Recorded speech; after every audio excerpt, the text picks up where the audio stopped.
G'day, Steve and Kerri from off-the-grid.com. Bit of a garden update. How's that sun? Yes, another one. You would think I'd take the beginning of one video and put on the start of every one, but I don't. They're new videos.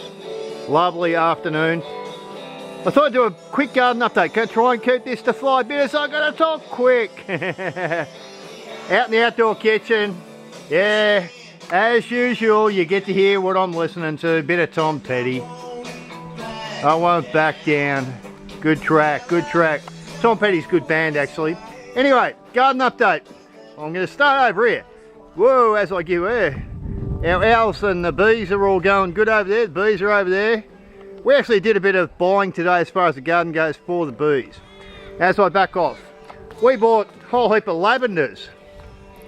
This bed here is one of the only beds that are not hydroponic.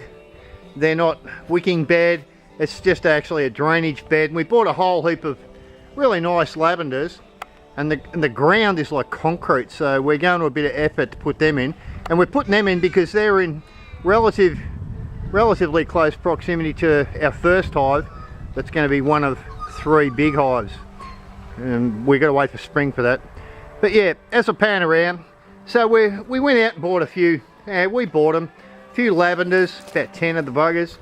We're going to put them across there for the bees and moving around. Considering the time of year, all the fruit trees are doing well. They're all dropping fruit, lemons, limes. They're all doing well. I'm not going to spend a lot of time on them. Doing a bit of companion planting. That's one of the lavenders we bought. We put that in the same wicking barrel as the passion fruit, which is trying to climb out the roof. But yeah, so Jess is flat out as usual. Jess, you under control? Yes. She's guarding all the beets and the silver beet, the spinach. All these things are all going good. You've all seen them. We've got a few littlies. We haven't filled all the posies up yet. We've got little seedlings going everywhere, so yeah, it's up and down like a yo-yo. The tomatoes, well, yeah, we've got a couple of them. They're sort of woofing their googs, so I won't spend any time on them. All the berries and stuff, they're going good. Got this thing climbing up the wall. I don't know what the hell that is, because I'm a plantologist. I don't really know. All the peppers, look at the peppers. These things are mad. Look at the peppers on these things. I can't count them. All these peppers are in wicking barrels. They're all pushing 5 feet high. And we've been pulling peppers off. We've got curly long green peppers, the technical agricultural name, horticultural name. And we've got fat green ones that are in there somewhere. And we've got the bally ones going. There's a couple on that one down there. See them? We've got heaps of peppers going, so they're going good. Got a lot of the old silver beet and stuff going. That's our chook food. Got a few of these that are right out of control, but we just leave them. And anyone says you can't grow a big plant in a 100mm pipe in hydroponic, they're off their brain. Yes, it takes some effort to get the roots out when you finally get rid of them, but we got a heap of these, as you'll see when I pan around. We got onions and stuff, more seedlings, more chook food, a couple of these silver beet, they all go to the chooks. Strawberries didn't go too bad, considering the time of year. It's all pretty bloody green. Everyone else in central Victoria, we're in the Highlands, I tell you, their gardens will be looking pretty sad. We have had 0 rain. I mean, fucking, oh, I said it. We've had frickin' 0. We companion plant even in the pots. We put flowers in for the bees and the bugs. Got a few peppers. Even these little ones are throwing peppers. They're not too bad. A few tomatoes that we put in late that, yeah, they're going to get the arse. We got all these, this is, what do you call it?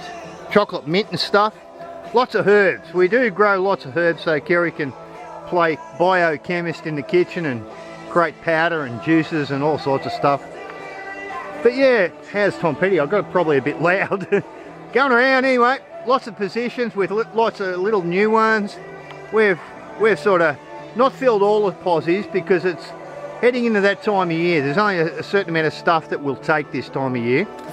More companion planting, lots of flowers, because why? Kerri says they look pretty. More chook food. We keep this chook food going, probably got about 10 of these buggers. And they do invade the pipes with roots, but it doesn't stop everything growing. I mean, I can't name everything here, so if you want me to name it, forget it. More chilies, more peppers, Lots of chook food, lots of companion planting, lots of herbs. Just to give you a quick idea, we've got lots of babies. I think these were bok choy or pak choy, I'm not bloody sure. Got a few of them in. We put about 10 or 15 of them in the other day. So we're filling up a few posies, and there's a few lettuce there actually in the bottom pot. But yeah, for Central Victoria, we are still, you know, we've had no rain, zero rain. Hot as shit, to state the bloody obvious, hot as shit. We pulled out, actually that's, a few more herbs and stuff, just panning around very quickly. Gotta shut this down quick. I want to show you these fuckers. Oh, I said it again, sorry. These are really, really big zucchinis. There's my hand. This is a big zucchini. Yeah, so we don't quite know what to do with them. Got a few celery we're going to put into a few positions tomorrow. Another tomato that really needs to bite the dust. Tomato alley, it's still producing tomatoes down there, but we've harvested probably, you know, a small bucket off each. I mean a small, like, you know, margarine bucket size off every day still. So they're going okay. Fruit trees down this side are doing okay. They're pretty young, so they're not actually producing fruit, but all still alive, and that's the crack. That's the thing with this video. Everything's still pretty much alive and green. I know nobody else in Central Victoria personally.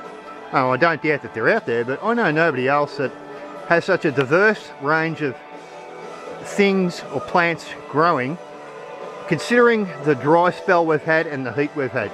All because it's all in an environment, shade cloth enclosed environment. A lot of it's wicking barrels, wicking buckets, all sorts of stuff. Got a few empty buckets over there. They're getting celery in them tomorrow. Celery goes real well in them. Again, more chook food, couple of empty buckets. Those are getting planted out with. We might put some brassicas in those, but we'll never know. These tomatoes, well, they're past their bloody use by date. But they're still producing a few tomatoes. So yeah, we're plucking the odd one off and we'll rip them out. Celery's still going good. Up here we got some herbs going, lots of herbs. Lots of the bees even like the basil flowers. And we're trying to put a lot of plants in for the basil. I mean for the bees. Probably for the basil too, but yeah, for the bees. Anyway, so that's a quick rundown. You got the drift. We're doing a bit of planting for the bees. Everything's still pretty green. We are suffering a very harsh end of summer period. I am outside listening to Tom Petty. Sorry about that. Cheers from Steve and Kerri, bit of a garden update, middle to the end of March, and we're still green, and we're still loving it, and we won't back down. Bye guys, subscribe and like if you want, you know the drill. We love you all, and hope your garden's still green too. Bye.